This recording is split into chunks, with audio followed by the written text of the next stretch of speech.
Nuit, mère, inquiète, tu espères qu'il ira bien. Ne tarde pas, suis ce que tu sais. Va faire le traité, malaria, wabande bagnolanje. We know what to do, we won't late. Alea must get out. J'écoute ce buzz, tu sais que t'as oublié de prendre ta deuxième dose de traitement. Pendant seul, si ton enfant peut parler, il te dirait, va à l'hôpital, maman. Can you feel it? To all them pregnant mamas, I know one me palava. So go on to the clinic, take your drugs. Everybody listen, lightly. Mais le paludisme nous stopper, poursuis tes rêves et pas toi.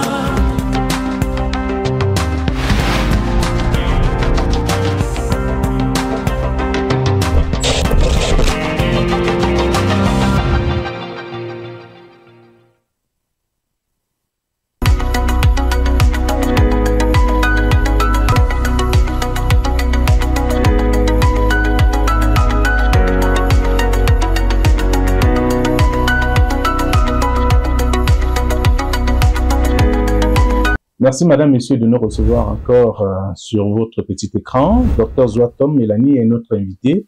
Docteur, merci de nous accueillir chez vous. Merci Monsieur Dongo d'avoir accepté cette invitation. Merci. Vous êtes gynécologue obstétricienne, spécialiste de la chirurgie endoscopique qui englobe notamment la celluloscopie et l'hystérioscopie. Vous êtes également diplômé d'échographie et de la prise en charge de l'infertilité du couple, c'est-à-dire des inséminations et de la FIV, la fécondation in vitro. C'est votre parcours ou alors j'ai oublié d'autres aspects? C'est exactement mon parcours. Par un diplôme de prise en charge de grossesse à haut risque. Et quand on dit grossesse à haut risque, le plus souvent, il s'agit des femmes, des pathologies associées, notamment l'hypertension, le diabète. Nous avons observé durant tout le mois de juillet, peut-être que vous n'étiez pas au courant. Alors, docteur. Passion pour qui sont considérés comme stériles et comment y arriver. J'ai souhaité faire la gynécologie, c'est vrai, sur l'impulsion également d'un aîné qui pratiquait la gynécologie et je l'ai vu pratiquer avec beaucoup de passion. Alors, au cours de ma formation de gynécologie à Abidjan, parce qu'il faut savoir que après 7 ans, il a fallu aller en Côte d'Ivoire effectuer mes études de gynécologie obstétrique. Et pendant mes études, j'ai été très frappée par ces dames, par ces couples qui étaient dans l'impossibilité d'avoir un enfant, chez qui on n'avait plus d'autres moyens, plus d'autres protocoles à leur proposer. Et j'étais frappée également par ces femmes chez qui on a effectivement amené comment prendre en charge ces femmes et mieux les édifier et surtout mieux les accompagner. Alors, vous n'étiez donc pas au courant que durant le mois de juillet, nous étions à vos trousses. Question de savoir un peu ce qui se passe, comment est-ce que vous gérez vos patients, j'allais dire, même si tout vient du Seigneur, on le sait également. Alors, c'est un qui est très dévoué. C'est très fertilité et c'est un parcours très difficile, émaillé de dépression. Et d'abord, la première est responsable. Et je crois que je suis surprise de savoir plus voir ce que nous faisions, que ce soit par césarienne ou par voie basse. Il faut savoir que ces patients viennent de partout, qui est cosmopolite, où les couples peuvent venir, ou la sous-région. Ce qui fait qu'aujourd'hui, la prise en charge n'est pas adressée aux Camerounaises, mais également, il y a une ouverture, ça veut dire, il y a maintenant un transfert de patients du nord vers le sud. Et l'équipe qui est là, alors, et la prise en charge est d'abord psychologique. L'abord de la patiente est d'abord dur. Vous voyez que le patient n'est plus avec vous. Par contre, si vous essayez d'amener le patient à gagner confiance, parce que ce sont des femmes qui ont perdu confiance, dit quelque part, on n'est pas une femme comme les autres. Pour elle, il y a des techniques qui sont adaptées pour chaque cas et pour chaque couple. Alors, on a vu que tout ça, c'est... Je crois, le secret, et également, il y a l'empathie. C'est très important. Celui qui vient vers vous souffre. Vous devez d'abord avoir de l'empathie. Si vous n'avez pas d'empathie, et comme je disais, ça représente l'essentiel de la prise en charge, mais sur pied, d'abord, nous créons une relation, ce qui amène le patient à vous mettre sur la table, à vous exposer leurs problèmes, et parfois, c'est eux qui vous apportent la solution. Et c'est ce que souvent on oublie. Nous croyons que c'est nous les médecins qui détenons la solution. Non, nos patients nous apportent la solution à leurs problèmes. Et comme ils ne sont pas médecins, nous savons récupérer certains éléments qui nous apportent pour mieux les prendre en charge. Alors, dites-nous, combien de FIV vous avez réalisé d'être leurs enfants ici? C'est une question, excusez-moi, j'aurais du mal à répondre à la question. Mais il faut tout simplement, sachant que on a réalisé durant le mois de FIV une quinzaine de FIV. Donc, durant le mois de juin, une quinzaine de FIV. Alors, c'est mieux par rapport à d'autres mois ou alors moins par rapport à d'autres mois? Les résultats vont varier. Les résultats vont varier en fonction de la population que vous avez face à vous. Il faut savoir que la femme, même normale, sera à 60% de chance d'être enceinte. Mais lorsque vous avez, on commence déjà à prendre un coup. Et malgré la qualité du sperme, ces patients se retrouvent à 30% de chance d'avoir une grossesse. Il faut savoir que les chances de grossesse, parfois à moins de 10%. Vous voyez un peu quelle disparité y a-t-il aujourd'hui est reconnue au Cameroun. Les femmes de plus de 44 ans, c'est elles qui portent le plus de grossesse. Et pourquoi chez ces femmes âgées? C'est parce que en don, ce sont les dons des autres. Nous avons deux pôles, deux extrémités. Nous avons d'un côté des femmes très jeunes avec sperme normal, et de l'autre côté, nous avons des femmes âgées et qui reçoivent le don. Alors, dans l'opinion, il se dit beaucoup de choses. Que la FIV est un mythe. Voilà une réalité. Que dites-vous? C'est une réalité de voir, nous recevons les couples, il faut situer le problème. Il arrive qu'on n'ait même pas de solution à leur problème. On n'a même pas trouvé la cause pour pouvoir multidisciplinaire. Il faut mettre en route, il faut mettre les femmes, c'est que souvent l'exécution de cette FIV. Mais il faut savoir que le fait que je dise que c'est une réalité, c'est pourquoi. Quand nous regardons, depuis que nous avons commencé la FIV, on parle de nombre d'enfants, on a 304, je ne parle pas au Cameroun. Donc, imaginez à sortir un couple de grossesse, parce que sur 10 tests de grossesse positifs, vous aurez le tiers de ces grossesses vont évoluer jusqu'à la naissance d'enfants. Donc, je peux dire que vraiment, ce n'est pas un mythe, c'est une réalité. Belle opération, on va le dire peut-être aussi. Alors, est-ce que tout gynécologue... En 12 ans, à mon actif, environ 400 bébés. L'APMA, c'est la procréation médicalement assistée. Voilà. Alors, est-ce que tout gynécologue peut pratiquer la FIV? Ou alors, il y a une formation appropriée? Il faut une formation. Il faut une formation, pourquoi? Parce que chaque couple a un problème différent et préjudiciable pour les patients. C'est d'avoir des protocoles types. On ne peut pas prendre en charge des patients de la population qu'il a face à lui. Donc, en fonction du couple, il faut déjà une connaissance correcte au corps et des mécanismes liés à l'environnement pour mieux prendre en charge ces couples. Donc, il est très important. Et quand je parle même des mécanismes psychologiques, tout praticien de fécondation devrait avoir un diplôme. Tout praticien devait avoir un diplôme ou une formation sanctionnée par un diplôme. Donc, il faut être formé pour être pratiquant ou praticien, pardon, de la FIV, bien entendu, la fécondation in vitro. Alors, quelles sont les causes qui amènent généralement les couples à s'intéresser à la FIV? Les causes sont multiples. Nous allons, malheureusement, j'étais étudiante en France ou bien à Abidjan, mais aujourd'hui, avec notre qualité de vie, avec l'utilisation des préservatifs, ça veut dire qu'avec la prévention des maladies, des IST, on se constate aujourd'hui que l'infection n'est plus en première ligne. En première ligne aujourd'hui, nous avons d'autres causes, telles que l'endométriose, L'endométriose est assez parlée sur tous les réseaux sociaux. L'endométriose est rentrée dans les maladies tous les mois, chaque fois qu'elle a ses règles, à chaque cycle, et qui ne peut, avec ce qui va entraîner l'absentéisme au niveau de l'école. L'absence d'une fille est en âge de procréer ou souhaite avoir un enfant. Cette cause aujourd'hui est vraiment, pour tout médecin, doit être considérée comme une cause. Aujourd'hui, j'ai envie de dire, l'endométriose est une réalité. Et nous devons, pathologie qui existe depuis l'époque de nos grandes-mères, les fibromes, que ça soit afro-américaine ou caribéenne, c'est là parce que les femmes sont opérées 3, 4, 5 fois. On attend dans ce cas de faire savoir à une femme que, après plusieurs interventions chirurgicales, les causes que nous avons chez la femme. Il faut savoir, j'ai même envie de vous dire que 40% des cas sont de causes masculines. Qu'aujourd'hui, on a pendant longtemps cru que c'est la femme qui était la cause essentielle, mais aujourd'hui, nous avons 50, l'homme et la femme. Alors, donc, il faut se débarrasser de tout ça pour pouvoir atteindre l'objectif. Ici, c'est-à-dire faire la FIV et avoir un enfant, finalement. Pourquoi est-ce qu'on l'oriente en FIV? Quelles sont les causes? Est-ce que c'est des causes qui peuvent passer par un traitement médical? Avant et post-pré, on peut faire une chirurgie pré-FIV.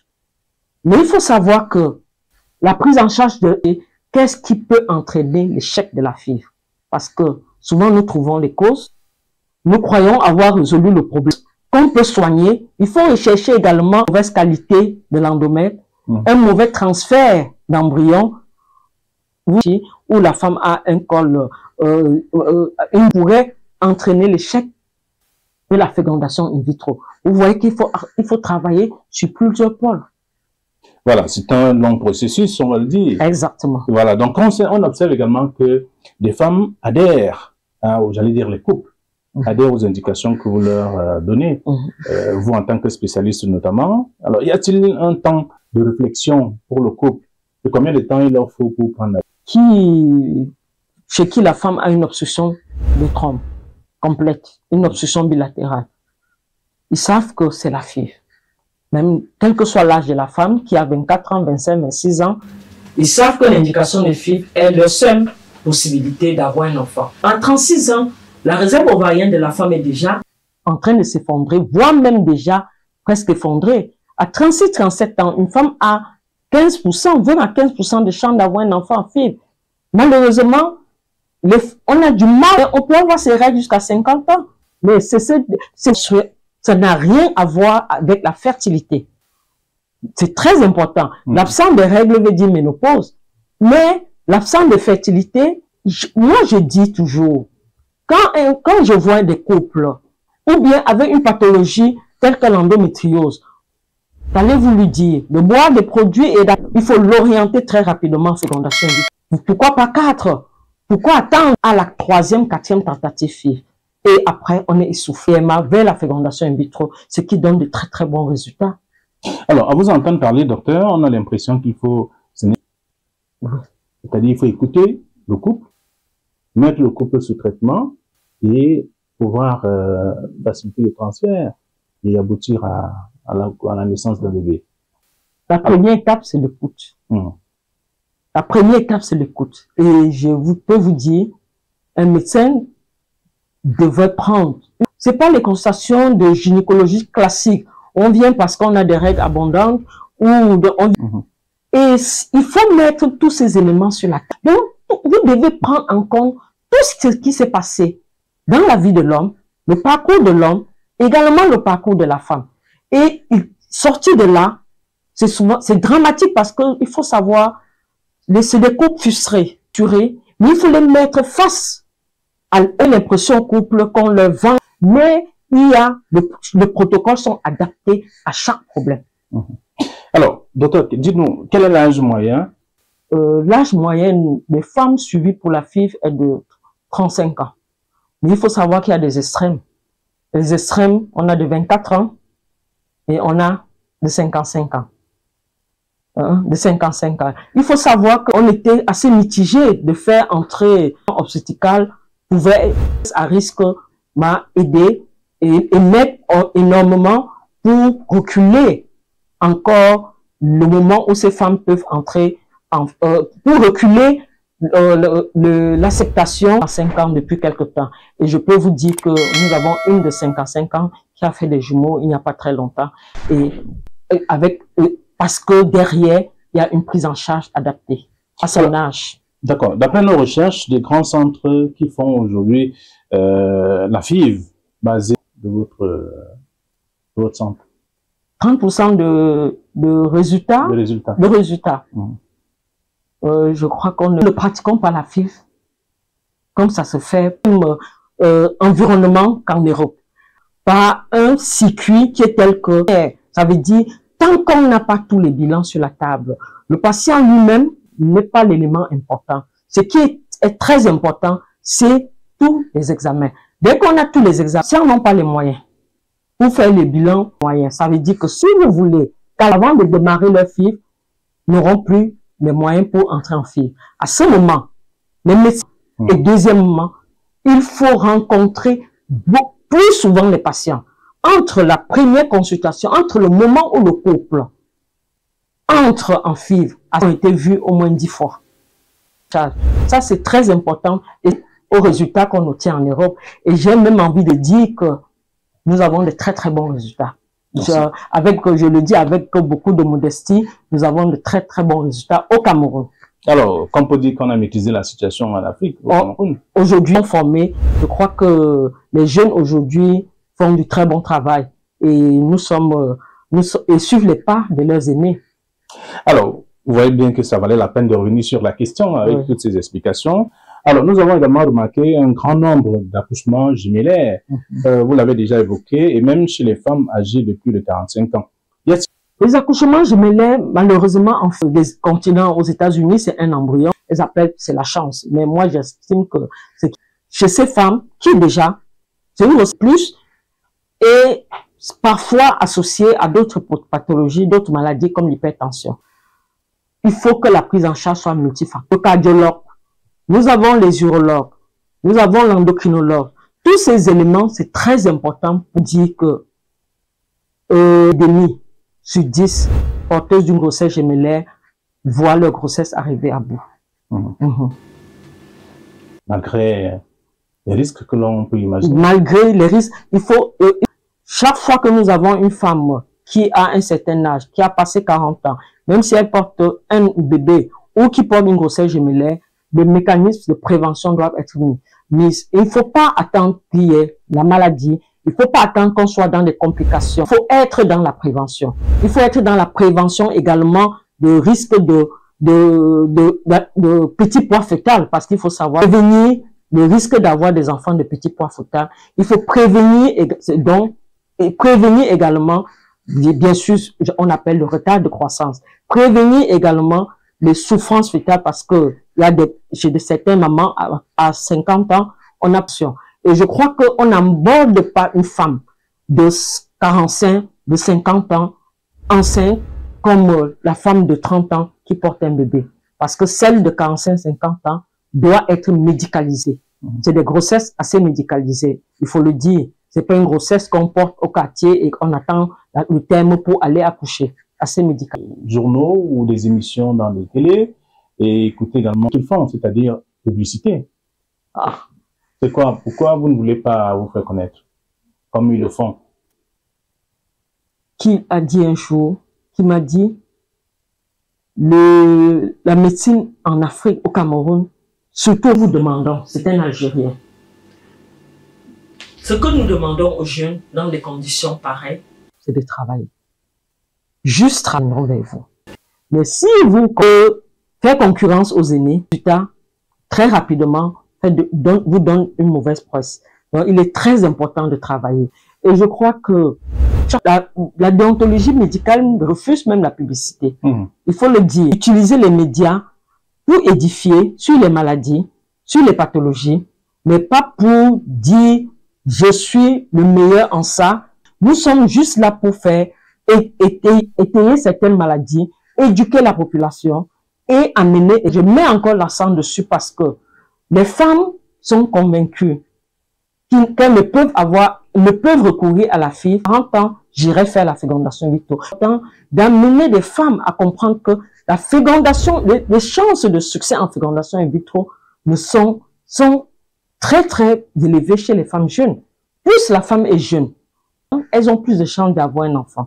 Et il est très important, et ne pas rougir de dire à un jeune couple, ça veut dire à une femme de 26 ans, que l'indication de FIV est nécessaire, parce que on se dit souvent, c'est trop tôt de lui proposer une FIV, c'est peut-être mal vu de lui proposer une FIV. Non, il faut leur proposer la fécondation in vitro quand c'est nécessaire et le plus tôt possible.